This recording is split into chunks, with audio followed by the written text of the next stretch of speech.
अगर उसको संभालना आपके लिए मुश्किल बन जाए तो फिर वो गिफ्ट रहती नहीं है। औलाद की तरबियत बहुत मुश्किल काम नहीं है। अगर ये बहुत मुश्किल होती इसका मतलब फिर ये गिफ्ट नहीं है, ये तो टेंशन अल्लाह ने दे दी आपको। और अल्लाह कुरान में औलाद को टेंशन कहता है या गिफ्ट कहता है? बोलो ना, गिफ्ट। यह बोली मैं यशाउ इनासा, अल्लाह कहते हैं जिसको चाहता हूं बेटियां गिफ्ट देता हूं।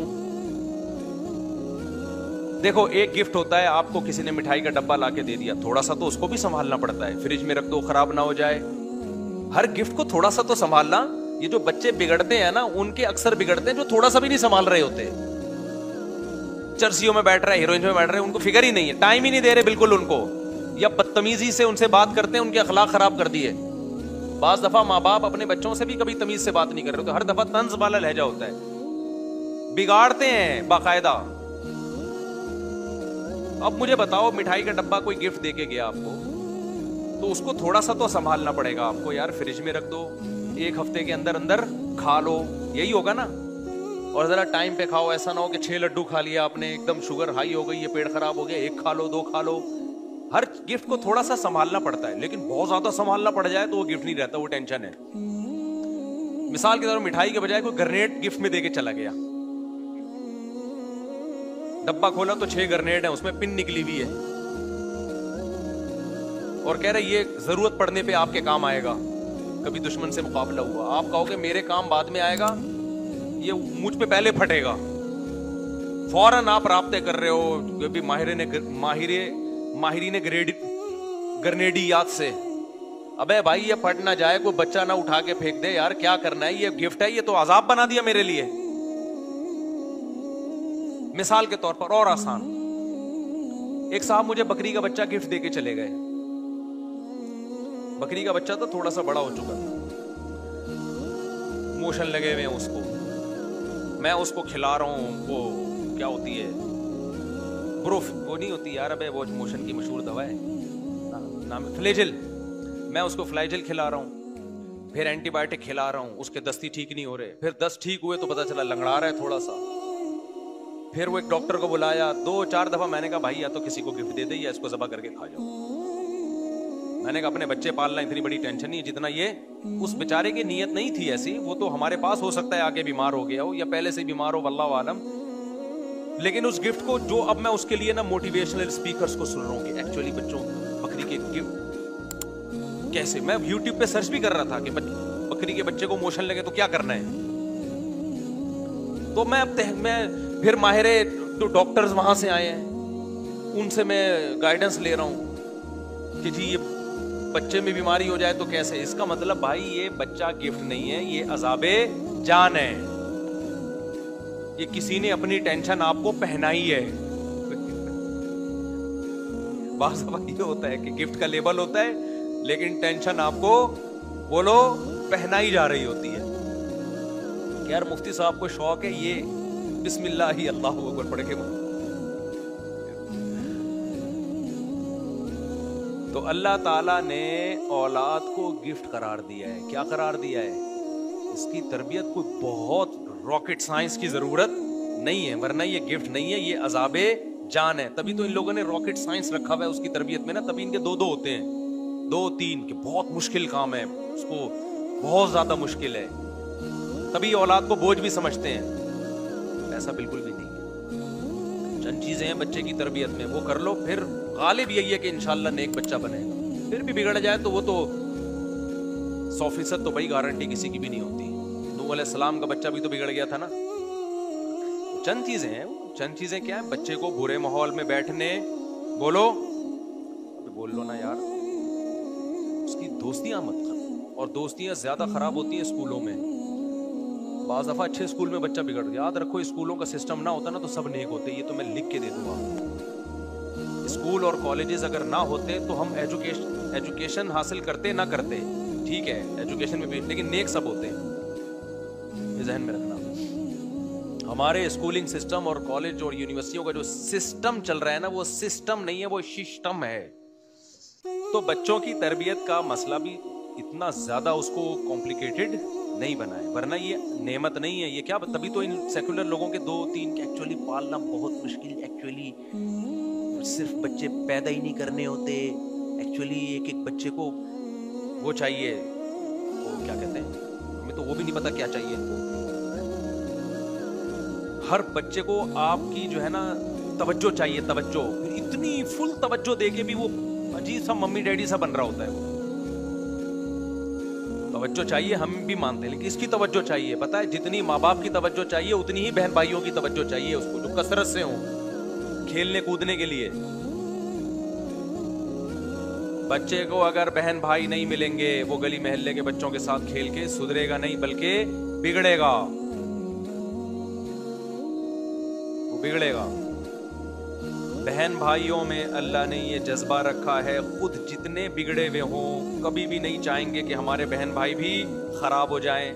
दोस्तों में अल्लाह ने ये जज्बा रखा है, अगर एक चर्स पीता है वो चाहेगा मेरा दोस्त भी चर्स पिए, ये फर्क है। और बच्चे को बच्चे तो चाहिए लाजमी, वरना वो मेंटली ग्रोथ नहीं कर पाएगा। अगर आप उसको बहन भाई नहीं देंगे आपस में खेल कूद के लिए, तो वो कहाँ दोस्तियां लगाएगा? वो महल्ले पड़ोसों में दोस्तियां लगाएगा। वो कजन भी खराब करते हैं, उनमें भी वो बात नहीं होती जो सगे बहन भाइयों में होती है। बाज दफा होमोसेक्सुअलिटी में कजन की वजह से लड़का मुब्तला हो जाता है, कजन खराब करता है अपने कजन को, क्योंकि महरम रिश्ता नहीं है। समझते हो कि नहीं समझते? फिर भी कजन बाहर से बहरहाल बेहतर होते हैं। कजन मैरिज क्यों जायज है? इसलिए कि नामहरम है वो। खुद लड़की अगर है तो उसको भी तो अपने कजन से बचाना होता है, बाज़ दफा वो उसको गलत इस्तेमाल कर सकता है। सबसे मुकद्दस रिश्ता है लड़के और बच्चे और बच्ची के लिए उसके बहन भाई, वही आपने शॉर्ट कर दिए। तो क्या बच्चे को बच्चे की जरूरत खत्म कर दोगे आप? उसकी फितरत चेंज कर दोगे? ना ना ना, बच्चा इस फितरत को लेके आया है कि उसको बच्चे चाहिए, वो नेचर खत्म नहीं कर सकते आप। बहन भाई आपने कंट्रोल करके 2 कर दिए, 1 कर दिया, तो नतीजा क्या निकलेगा? वो अपनी प्यास कहां से बुझाएगा? अड़ोस पड़ोस के लौंडे लपाड़ों से। जिनमें एक भी खराब होगा तो आपके बच्चे को खराब करने की बोलो कोशिश करेगा। और आगे जो साइड इफेक्ट हैं, बुढ़ापा में जो बर्बादियां, ना बहुएं होंगी, ना दामाद होंगे, ना खानदानी बर्बाद, तो आप तन्हाइयां तन्हाइयां तन्हाइयां। बच्चे मारते पीटते भी एक दूसरे को, वो भी ठीक है उनके लिए, बर्दाश्त पैदा होती है। इकलौते को तो आप सारी उसकी चाहतें पूरी करोगे आप, तो लाड़ प्यार में बिगड़ेगा वो भाई। देखो फौज को तैयार किया जाता है बॉर्डर पे लड़ने के लिए, तो फौजियों का मम्मी डैडी बनाया जाता है या ठुड्डे मारे जाते हैं? इससे मैं नहीं कह रहा कि अपने बच्चों को ठुड्डे मारो आप, क्योंकि आप कोई बॉर्डर पे लड़ने के लिए थोड़ी तैयार कर रहे हो उनको। लेकिन दुनिया में क्या हमेशा उसको फूल मिलेंगे? कांटे उसकी जिंदगी में कभी नहीं आएंगे। तो उन कांटों के लिए क्या ट्रेनिंग की है आपने? क्या दुनिया में कोई ऐसा शख्स जिसकी सारी चाहतें पूरी हो रही हो? बोलो ना।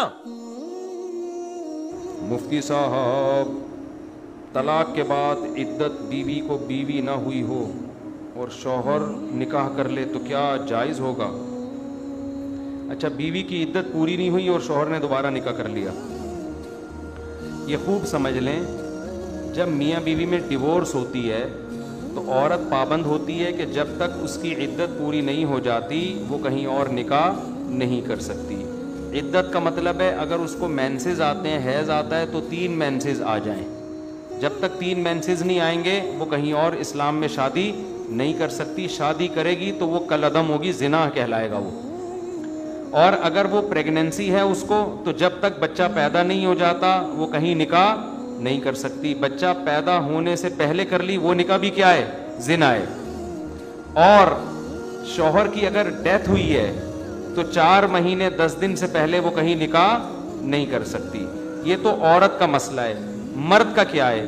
तो खूब समझ लें, मर्द ने जब बीवी को तलाक दी तो जब तक औरत की इद्दत पूरी नहीं हो जाती, औरत बाज अहकाम में शौहर के निकाह ही में समझी जाती है। लिहाजा वो इस औरत की सगी बहन से उस दौरान निकाह बोलो नहीं कर सकते, क्योंकि 2 बहनों को आप निकाह में जमा नहीं कर सकते। तो उसके लिए ज़रूरी है कि जिस लड़की को डिवोर्स हुई है वो इद्दत जब तक पूरी गुजरेगी नहीं उस वक्त तक उसकी बहन से निकाह नहीं हो सकता। कहीं और हो सकता है लेकिन उसकी बहन से निकाह नहीं हो सकता। पूरी इद्दत पूरी हो जाएगी फिर बहन से निकाह हो सकता है, एक बात। दूसरी बात ये, एक औरत को मर्द ने डिवोर्स दी, इद्दत अभी पूरी नहीं हुई है, वो दूसरी शादी कर सकता है, क्योंकि एक टाइम पे वो 4 बीवियां रख सकता है। लेकिन अगर किसी की एट ए टाइम 4 थी, अब उसने एक को डिवोर्स दी है, वो 5वीं शादी नहीं कर सकता जब तक कि इसकी इद्दत पूरी नहीं हो जाती, क्योंकि इद्दत में बाज अहकाम में ये यही समझा जाएगा इसकी मनकूहा है ये। अगर किसी की 4 बीवियां थीं इत्तिफाक से और ये जिंदा भी है अब तक, इसने एक को डिवोर्स दे दी, ये फौरन 5वीं शादी, यानी एट ए टाइम 4 रख सकता है ना, ये नहीं रख सकता, क्योंकि ये चौथी रखेगा तो तीसरी भी इसके निकाह में तो 5 हो जाएंगी, और ये इस्लाम में क्या है, हराम है। अब लोग कहते हैं हमने भाई उसको छोड़ दिया है, तो छोड़ तो दिया, लेकिन इद्दत जब तक पूरी नहीं होगी मुकम्मल छुट्टी नहीं है। ये भी बाज लोग कर रहे हैं, हमने देखा बाज। मैं जब मरूंगा तो 4 को बेवा करके जाऊंगा मैं, बस ये मेरा एम है, अज़म है, समझ रहे हो। 4 बेवा होंगी, 3 हुई, ये मेरी इंसल्ट है कि मैं मरा और मेरे निकाह में 4 औरतें नहीं थी। ऐसी इंसल्ट मैं बर्दाश्त नहीं कर सकता। मर्द के लिए सबसे ज्यादा अट्रैक्टिव अल्लाह ने औरत को बनाया और बीवी को बनाया है। ये एक हकीकत है जिसको कुरान ने भी बयान किया है। तो अल्लाह ने ये कहा कि